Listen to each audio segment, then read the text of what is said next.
Shalom. Ya, bersama dengan saya Venetson Pairikas.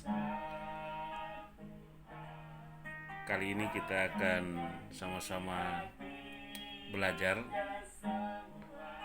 dari 2 Timotius pasal 2 ayat 1 sampai 7. Dan tema yang saya angkat dalam renungan kali ini adalah jangan berhenti berjuang. Jangan berhenti berjuang. Untuk itu kita akan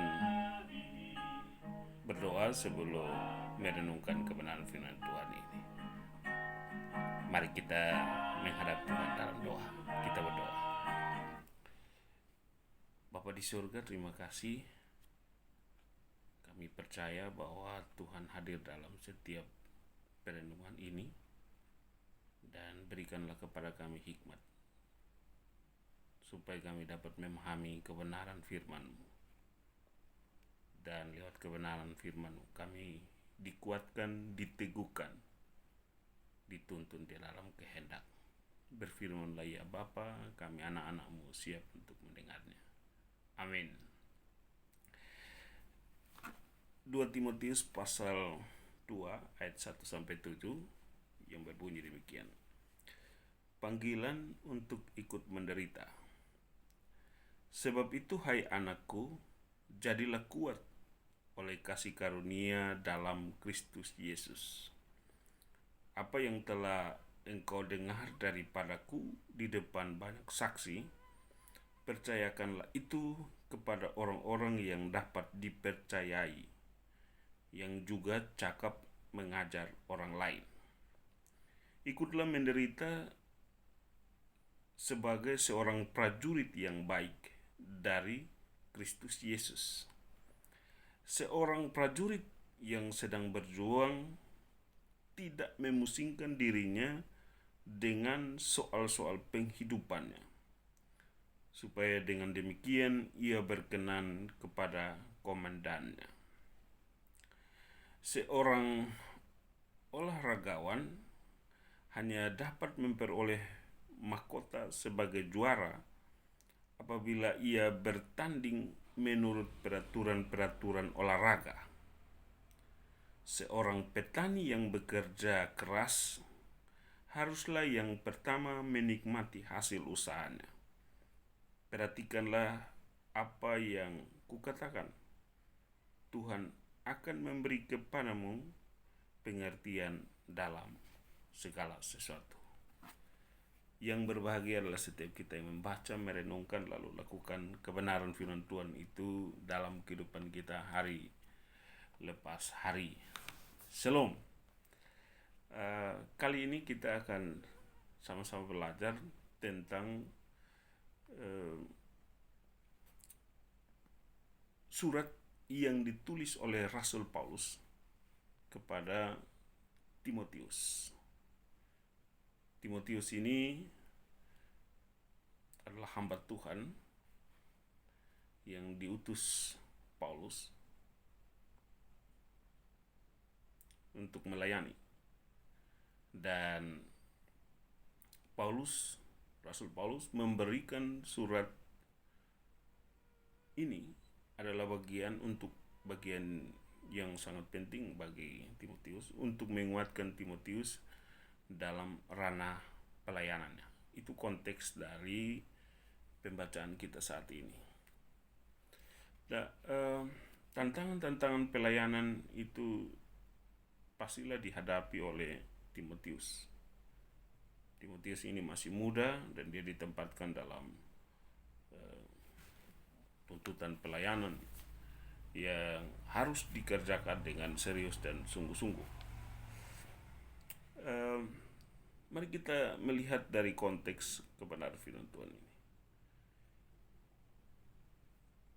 Paulus memberikan 3 contoh pekerjaan atau profesi kepada Timotius.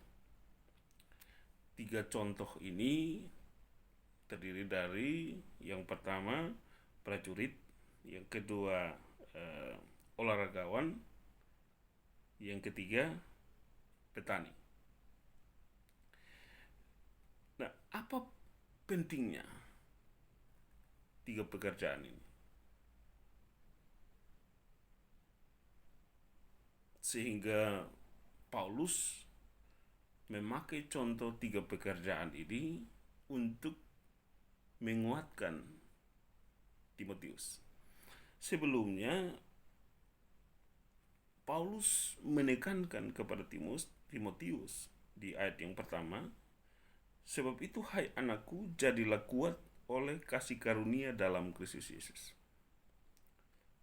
Paulus mengingatkan Timotius bahwa kekuatan itu hanya bisa didapatkan dari kasih karunia dalam Kristus Yesus. Kekuatan pelayanan itu hanya bisa didapatkan di dalam kasih karunia Yesus Kristus, sang pemilik pelayanan. Itu pengantar sebelum kita masuk ke tiga pekerjaan, tiga profesi yang ditekankan oleh Paulus kepada Timotius.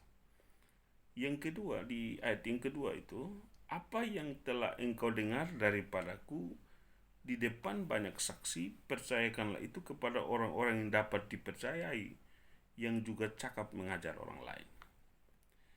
Yang kedua, Paulus menekankan kepada Timotius untuk mempercayai atau untuk mempercayakan pelayanan, tanggung jawab pelayanan kepada orang-orang yang tepat, yang pantas dipercayai.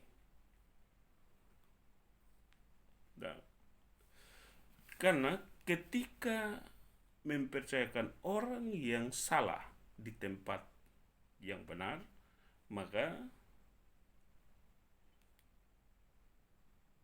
pelayanan tidak akan jalan. Pelayanan itu tidak salah, tetapi ketika orang dipilih, ditempatkan di pelayanan, tetapi orang itu tidak siap, orang itu belum memiliki kemampuan untuk melayani, maka sia-sia upaya pelayanan yang dilakukan. Karena itu, yang pertama tadi Paulus menekankan soal Timotius bisa kuat kalau ada dalam kasih karunia Yesus Kristus, sang pemilik pelayanan. Yang kedua adalah Timotius dalam pelayanannya juga pasti memilih orang-orang untuk menolong dia atau membantu dia atau mendampingi dia atau bergandengan tangan bersama dengan dia untuk melayani. Penetua, diaken, ya, itu kan harus dipilih oleh Timotius. Dan kalau Timotius salah memilih orang, maka dampaknya adalah pelayanan itu tidak berjalan dengan maksimal. Karena itu Paulus mengingatkan kepada Timotius supaya Timotius serius memperhatikan siapa orang-orang yang dipilih untuk memegang tanggung jawab pelayanan di jemaat. Nah, dua hal pengantar itu mengantarkan, ya, Paulus antarkan untuk Timotius belajar dari tiga pekerjaan atau tiga profesi. Profesi pertama kita akan membahasnya, yang pertama adalah prajurit.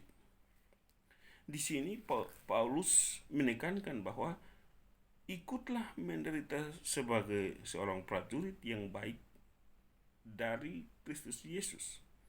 Seorang prajurit yang sedang berjuang tidak memusingkan dirinya dengan soal-soal penghidupannya, supaya dengan demikian ia berkenan kepada komandannya.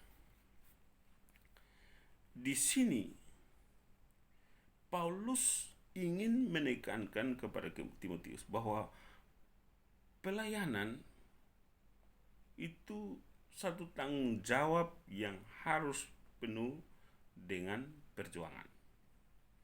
Dan perjuangan ini tidak main-main. Kenapa demikian? Karena contoh profesi pekerjaan yang disampaikan oleh Paulus kepada Timotius, yang pertama ini tentang seorang prajurit. Kita sangat tahu bagaimana untuk menjadi seorang prajurit, bagaimana proses seorang prajurit itu digembleng secara fisik, mental, dan kepribadian untuk menjadi luar biasa dan handal. Dan Paulus menekankan bahwa prajurit ini tidak memusingkan dirinya. Artinya Paulus ingin menyampaikan kepada Timotius bahwa tidak ada yang lebih berarti selain melayani. Dan pelayanan itu harus benar-benar dioptimalkan dan dimaksimalkan. Bukan pelayanan yang setengah-setengah. Tidak memusingkan dirinya di sini, ini menunjukkan bahwa seorang prajurit total taat dan setia pada perintah komandan. Dan analogi ini dipakai oleh Paulus untuk menggambarkan ketaatan dan kesetiaan kepada Kristus, sang kepala gereja, kepala jemaat, pemilik jemaat, pemilik pelayanan. Artinya bahwa Timotius harus benar-benar memberikan kualitas pelayanan yang baik, pengorbanan pelayanan yang baik, pengorbanan pelayanan yang optimal, yang serius, yang sungguh-sungguh dalam melayani jemaat Tuhan. Bukan pelayanan yang setengah-setengah. Karena ini berbicara tentang tidak memusingkan diri. Artinya bahwa Timotius harus memberikan dirinya secara utuh bagi pelayanan kepada Tuhan. Total di dalam melayani. Menurut saya ini yang ditekankan oleh Paulus kepada Timotius. Sehingga analogi prajurit ini dipakai. Yang kedua,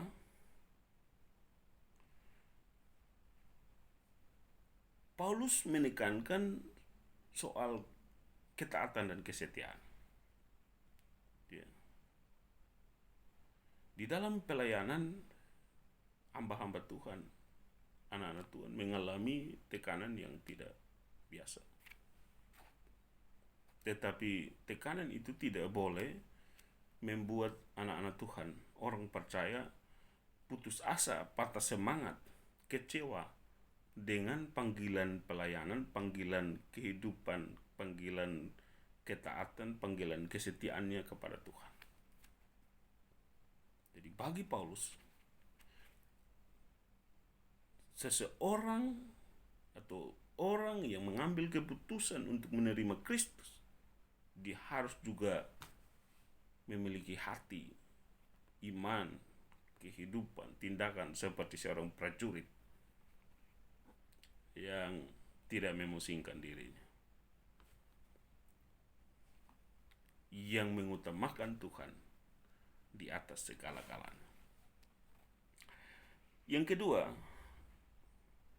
seorang olahragawan hanya dapat memperoleh mahkota sebagai juara apabila ia bertanding menurut peraturan-peraturan olahraga. Ya, saya pikir ini penting.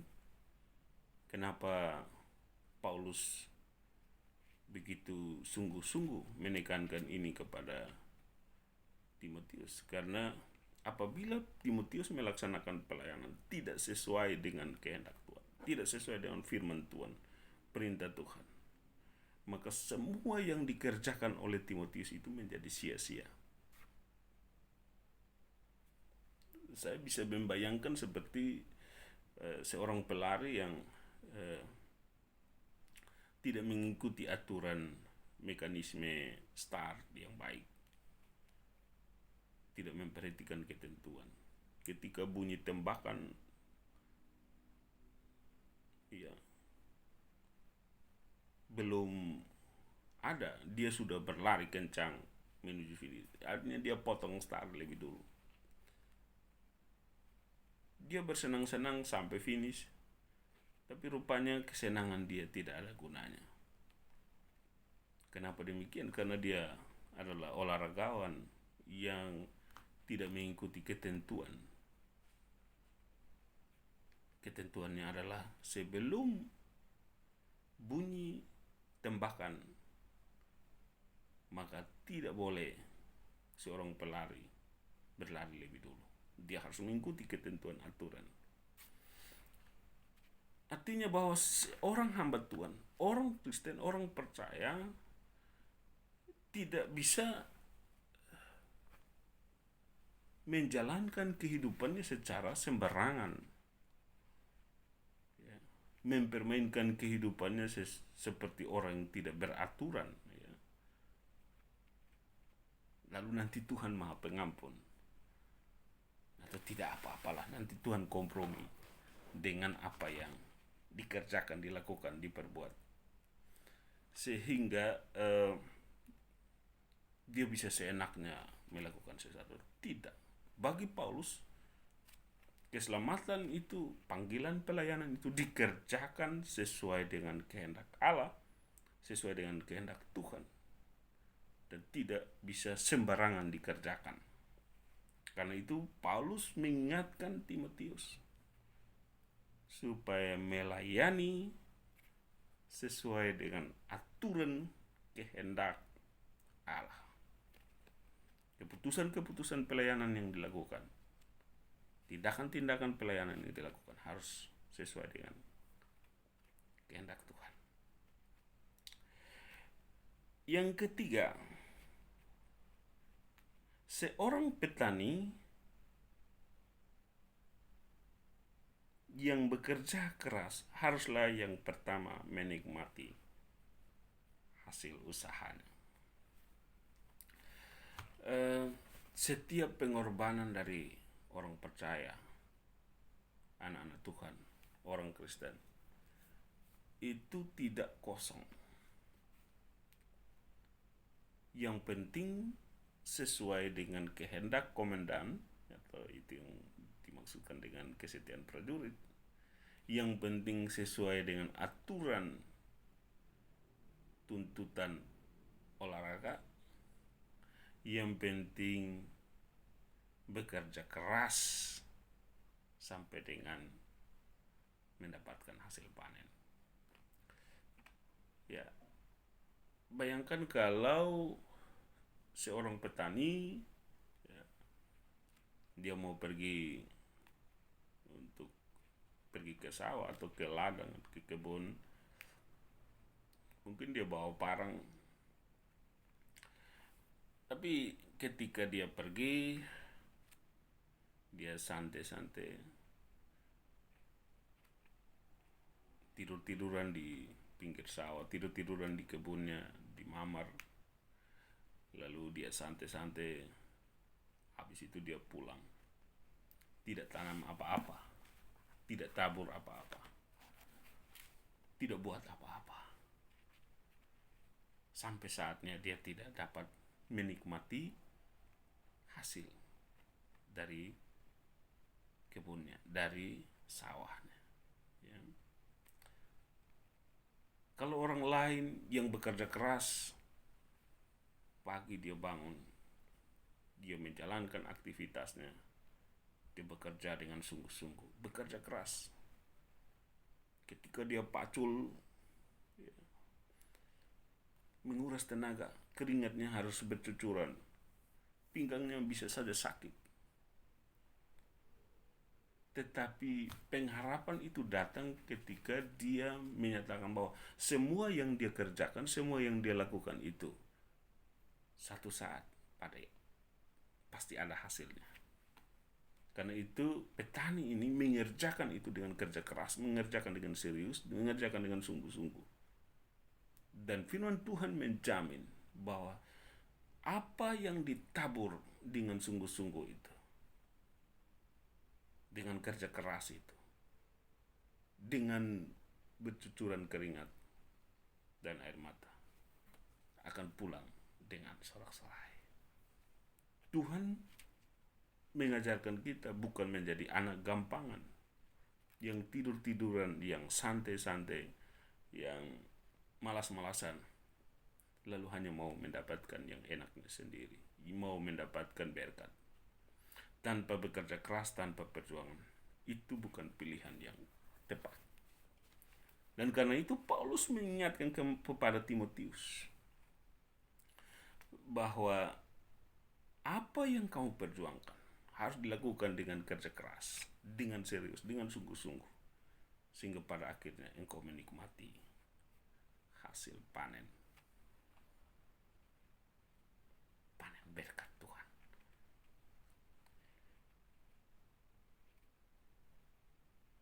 Dan saudara-saudara sekalian yang terkasih dalam kasih Yesus Kristus, mari kita renungkan konteks Paulus kepada Timotius ini dibawa di dalam konteks kehidupan kita masa kini.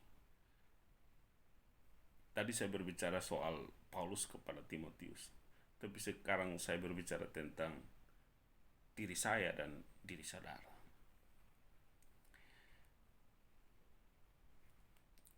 Kita memilih untuk percaya kepada Kristus bukan karena paksaan, tapi karena kerelaan.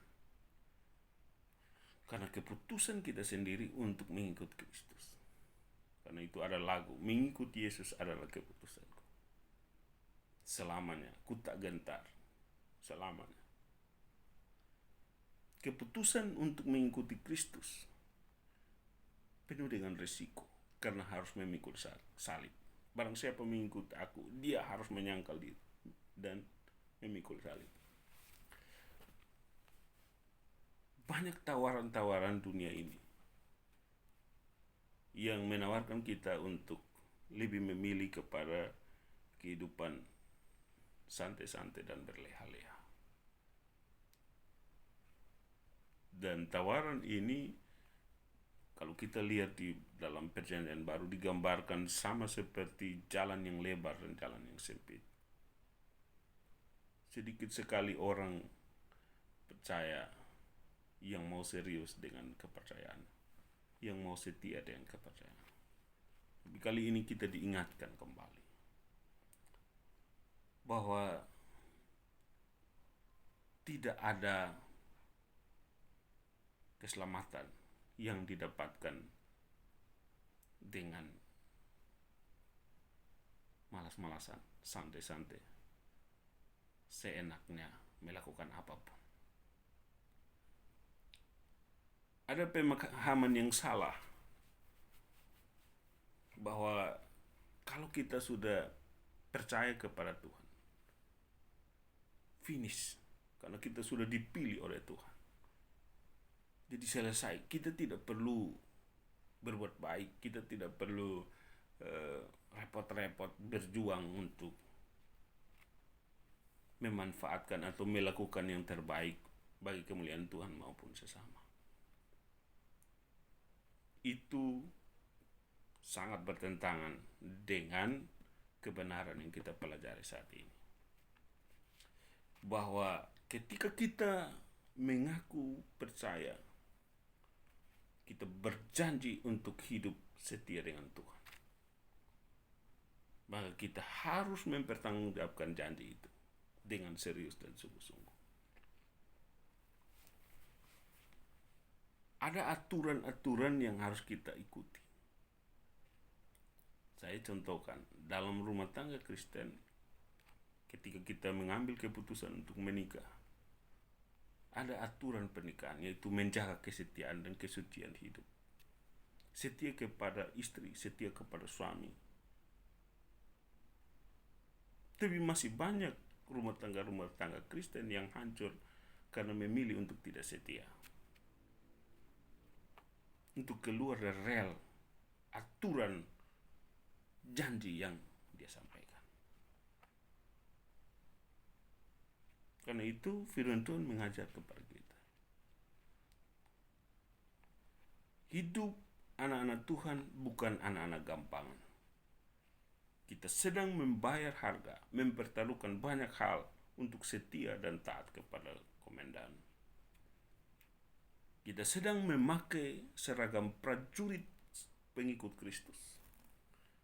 Prajurit anak Tuhan. Prajurit orang percaya. Dan karena itu kita tidak bisa santai-santai. Kita tidak bisa menjalankan kehidupan kita seenaknya dan melupakan Tuhan di dalam setiap langkah hidup kita. Kita bisa melakukan sesuatu, kita mengerjakan sesuatu, harus taat kepada apa kata komandan. Komandan kita cuma satu, yaitu Allah, Kristus, Roh Kudus. Aturan olahraga yang tersedia bagi kita adalah aturan kebenaran firman Tuhan. Adalah perintah Tuhan, adalah kehendak Tuhan. Dan tidak ada pilihan lain. Kita harus mentaati itu. Kita harus setia kepada aturan itu. Kita harus sungguh-sungguh melakukannya. Supaya tujuan hidup kita pada akhirnya mendapatkan mahkota keselamatan berdasarkan ketaatan, kesetiaan akan aturan-aturan kehendak Allah yang kita taati secara serius dan sungguh-sungguh. Lalu kita juga bekerja keras, tidak putus asa dan patah semangat. Meskipun perjalanan kehidupan dunia ini melelahkan kita, meskipun tantangan-tantangan kehidupan ini membuat kita menderita dan terus bergumul dengan hidup ini. Ada bergumul dengan sakit penyakit, ada bergumul dengan duka, ada bergumul dengan olokan, sindiran, tekanan. Itu adalah salib. Dan kita harus terus setia kepada Allah, mengikuti kehendak Tuhan, dan setia sampai kita mendapatkan hasil. Sangat melelahkan, iya, tetapi yang pasti adalah bahwa Allah tidak pernah salah menjanjikan hasilnya untuk kita nikmati indah pada waktunya. Saya akan akhiri renungan kita pada saat ini, bahwa firman Tuhan ini mengingatkan kita bahwa kesempatan hidup hanya satu kali. Apakah kita sudah menjadi prajurit yang setia kepada komandannya dalam hidup ini? Setia kepada Tuhan maksudnya saya. Apakah kita sudah seperti olahragawan yang taat, setia kepada aturan-aturan kehendak Allah, keputusan-keputusan Allah, ketetapan-ketetapan Allah, ketetapan-ketetapan Tuhan bagi kita, atau tidak? Apakah kita sudah maksimal bekerja dengan rajin, bekerja dengan sungguh-sungguh serius untuk mendapatkan hasil dari setiap panggilan pelayanan hidup kita, atau tidak? Kiranya firman Tuhan ini membuat kita tepat dalam bertindak tepat dalam berkata-kata, tepat dalam berpikir, dan sesuai dengan apa yang Tuhan kehendaki. Mari kita menutup renungan ini di dalam doa. Kita berdoa. Ya Bapa di sorga, biarlah firman-Mu itu hidup dan memimpin langkah juang kami selagi masih ada kesempatan. Kami ingin melayani Tuhan. Napas yang Tuhan berikan adalah anugerah terbesar. Kehidupan yang Tuhan berikan adalah anugerah terbesar. Adalah kesempatan bagi kami untuk menjadi berkat di setiap panggilan hidup kami. Sehingga pada akhirnya kami boleh memetik hasil, kami menikmati hasil dari kerja keras kami menghidupi kehidupan ini bagi hormat dan kemuliaan nama Tuhan. Biarlah firman Tuhan ini memberkati kami semua dan membuat kami menjadi kuat dan handal di dalam-Mu. Mampukanlah kami, ya Roh Kudus, untuk mencerna kebenaran-Mu dan memahami maksud-Mu di setiap langkah juang kami. Haleluya Yesus. Amin.